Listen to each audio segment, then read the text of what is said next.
Greetings and welcome back to Haftarot, the weekly video cast in which we take a look at the upcoming week's Haftara, understand its basic message, and how it relates to that week's Parasha. My name is Yitzchak Etshalom. I'm delighted to be studying this week Parashat Korah with you and the Haftara on Parashat Korah. Korah, as you know, is a story about a rebellion, a popular rebellion that seems to be actually happening on two different fronts and maybe not even at the same time.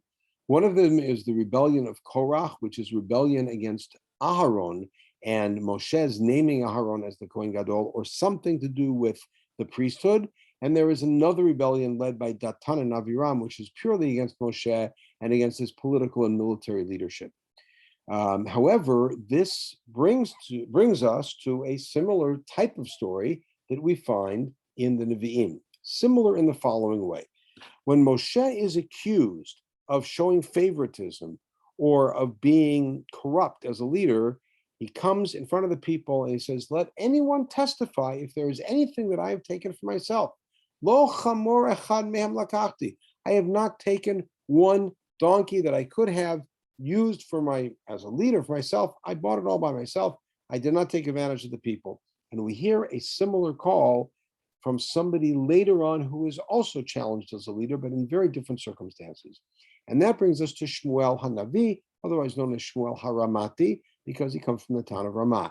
We have a small little quick bio snip about Shmuel here, but of course, reading the first 7 chapters of Sefer Shmuel will give you much more detail. But Shmuel, as a leader, as we're told in Perek Chet of Shmuel, is old. His sons are corrupt. They are not good leaders. And the people come to Shmuel and say, you're old, your sons are corrupt. They say it nicer than that. We want a king. Up until now, since the time of Yehoshua, when we were fighting wars, we have never had a single central leader.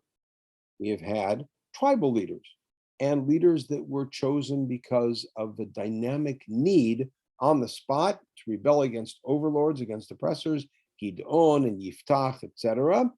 And then when that was over, we were finished. We didn't need leaders. We didn't have leaders. We want dynastic leadership that we can rely on, that when a leader dies, there's someone to take his place, and a leader for all of Am Yisrael. And what motivated them simply was a military fear of the Plishtim, a fear of the Ammonim, a fear of other enemies they had. They wanted someone who could bring them together. And Shmuel's reaction, as we know, ultimately, or his response, is to anoint Shaul from Binyamin. And Shaul is named as the leader. He doesn't make any moves that seem to be royal. He doesn't set up a government. He doesn't set up a capital. He doesn't attend to the Aron or building a Mikdash.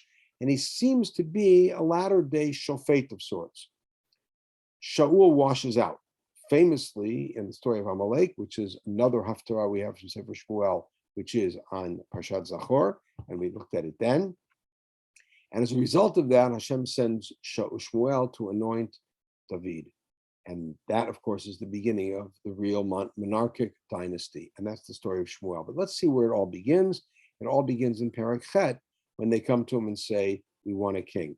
Shmuel's response to that is to feel rejected, to feel they're rejecting my leadership. They don't want my sons.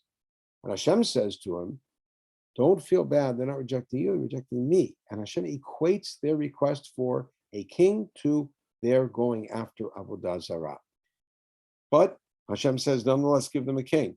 And Shaul shows up, and Shmuel anoints him. Then there's another meeting in Mitzpah. This is more public, where Shaul is chosen by a lottery. It shows that it's God's choice.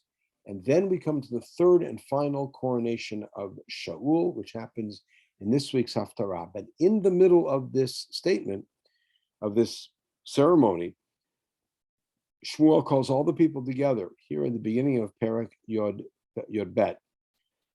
And he says, here's your king, here's Shaul. I'm old. My sons are still here. He's still lobbying for them to follow the family order and take his sons. And I have been loyal to you. I have been your leader since I was a young man till today. And here's the connection to the Parasha. I don't want anyone to come up and testify against me. Neged Adonai v'neged Mishicho, in my presence and the presence of God and the presence of his anointed one, Shaul. Et shor mi lakachti, whose ox did I take? V'chamor mi lakachti, whose donkey did I take? V'et mi ashakti et mi ratzoti, did I oppress anybody, take advantage of anybody?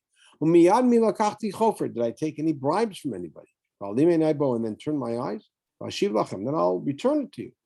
Come testify. And what's their answer? Indeed, you are innocent. Indeed, you are clean. Indeed, you are pure. But we still want a king. And this is Shmuel's last-ditch effort to get them to back off from appointing a king. Indeed, Sefer Shoftim is a very strong argument in favor of a king. Sefer Malachim, on the other hand, is a very strong argument against a king. And to paraphrase Churchill's statement, democracy is the worst possible form of government except everything else. We find in Tanakh, monarchy is a terrible idea except for all the other ones that are worse, which were anarchy and tribalism, etc.